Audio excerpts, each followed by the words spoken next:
শোনো শোনো সবে শোনো দিয়া মন, আজ আমি রেঁধেছি পাঞ্জাবি স্টাইলে পনির মশালা করিয়া যতন। কড়াইয়ে 3 টেবিল স্পুন মতন সর্ষের তেল দিয়ে নিয়ে বেশ ভালোভাবে গরম করে নিয়েছি। পরিমাণ মতো নুনও দিয়ে নিয়েছি। পনিরগুলোকে এবারে ভেজে নেব। পনিরগুলোকে কিউব সাইজে আমি কেটে নিয়েছি। এগুলোকে ভেজে নেব। পরিমাণে 200 গ্রাম পনিরের মধ্যে রয়েছে। হালকা ভাজা করব। পনিরগুলো ভাজা হয়ে গিয়েছে, উঠিয়ে নিচ্ছি।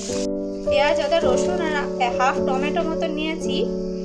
এগুলোকে ভালোভাবে মিক্সিতে একটা বেটে স্মুথ পেস্ট বানিয়ে নিতে 4টে কাঁচা লঙ্কাও দিয়ে নিয়েছি।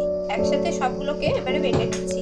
পনিরগুলোকে ভেজে উষ্ণ গরম জলের মধ্যে আমি ভিজিয়ে রেখেছি, যাতে এগুলো আরও সফট হয়ে যায়। পেঁয়াজ, আদা, রসুন যে বেটেছি সেই বাটা মশলাটা পনির ভেজে উঠিয়ে রাখা তেলটার মধ্যে দিয়ে বাটা মশলাটা দিয়ে নেওয়ার পরে খুব ভালোভাবে কষিয়ে নিয়েছি।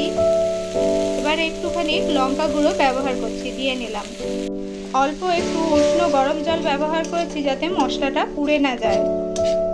মশলাটা খুব বেশি শুকনো হয়ে গিয়েছিল, সেই জন্য ব্যবহার করেছি। এটাকে খুব ভালোভাবে কষিয়ে নেব যতক্ষণ না তেল ছাড়ে। অল্প কয়েকটা কাজু আর আমন্ডকে বেশ ভালো করে বেটে নিচ্ছি। কাজু আর আমন্ডটা ভালোভাবে বেটে নেওয়ার পরে 1 চামচ মতন আমি গুঁড়ো দুধ দিয়ে নিয়েছি। গুঁড়ো দুধটাকেও একসাথে ফেটিয়ে নেব। মিক্সিতে আর অল্প একটু জল দিয়ে ভালো করে আরেকবার ঘুরিয়ে নিচ্ছি। মশলাগুলো খুব ভালোভাবে কষানো হয়ে যাওয়ার পরে আগে থেকে ভেজে রাখা পনিরগুলো দিয়ে নিচ্ছি। সব পনিরগুলো দিয়ে নেওয়ার পরে মশলাটার সাথে ভালোভাবে কষিয়ে 2 মিনিট মতন কষানো হয়ে যাওয়ার পরে স্বাদটা ব্যালেন্স করার জন্য অল্প একটু সুগার ফ্রি ব্যবহার করছি। মশলাটার সাথে পনিরটাও খুব ভালোভাবে কষিয়ে নিয়েছি। কাজু, আমন্ড আর গুঁড়ো দুধ দিয়ে যে মিশ্রণটা বেটে বানিয়েছি সেই মিশ্রণটা এবারে দিয়ে নিচ্ছি। সম্পূর্ণ মিশ্রণটা দিয়ে নেওয়ার পরে ভালোভাবে মিশিয়ে নেব।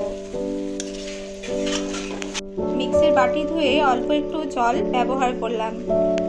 পনির ভেজে যে উঠিয়ে রেখেছিলাম সেই জলটাও এবারে দিয়ে নিলাম। এবারে আঁচটা সিম করে নিয়ে এটাকে বেশ ভালোভাবে ঢাকা চাপা দিয়ে রেখে দেব 3 মিনিটের জন্য। অবশ্যই ঢাকনা দেওয়ার আগে পরিমাণ মতো নুনটা চেক করে দিয়ে নেবেন। সব কিছুকে একবার ভালোভাবে মিশিয়ে নিয়ে ওপর থেকে একটা ঢাকনা দিয়ে ঢেকে রাখছি। সমস্ত মিশ্রণটা খুব ভালোভাবে ফুটে গিয়েছে। আমি এটাকে একটা পাত্রে ট্রান্সফার করে নিচ্ছি। সম্পূর্ণটাকে একটা পাত্রে ট্রান্সফার করে নেওয়ার পর ওপর থেকে অল্প একটু শাহি গরম মশলা দিয়ে নিচ্ছি। একটা তাওয়াকে বেশ ভালোভাবে গরম করে নিয়ে কিছুটা কাসুরি মেথি ড্রাই রোস্ট করে নিয়ে সেটাকে ক্রাশ করে এর মধ্যে দিয়ে নিয়েছি। এটা একেবারে রেডি হয়ে গিয়েছে। ওপর থেকে অল্প একটু আমুল বাটার দিয়ে নিয়েছি। মাছ, মাংস, ডিম অনেক খেয়েছেন, একবার এইভাবে পাঞ্জাবি স্টাইলে পনির বাটার মশালা বানিয়ে দেখুন। কথা দিলাম বাড়ির সকলের চেটে পুটে খেয়ে নেবে। রেসিপিটি ভালো লাগলে একটা লাইক দিয়ে পাশে থাকবেন। এরকমই আরও নতুন রেসিপি দেখবার জন্য আমাদের চ্যানেলটি অবশ্যই সাবস্ক্রাইব করে রাখবেন। পাশে থাকা বেল বাটনটিতে প্রেস করে দেখবার জন্য অনেক ধন্যবাদ।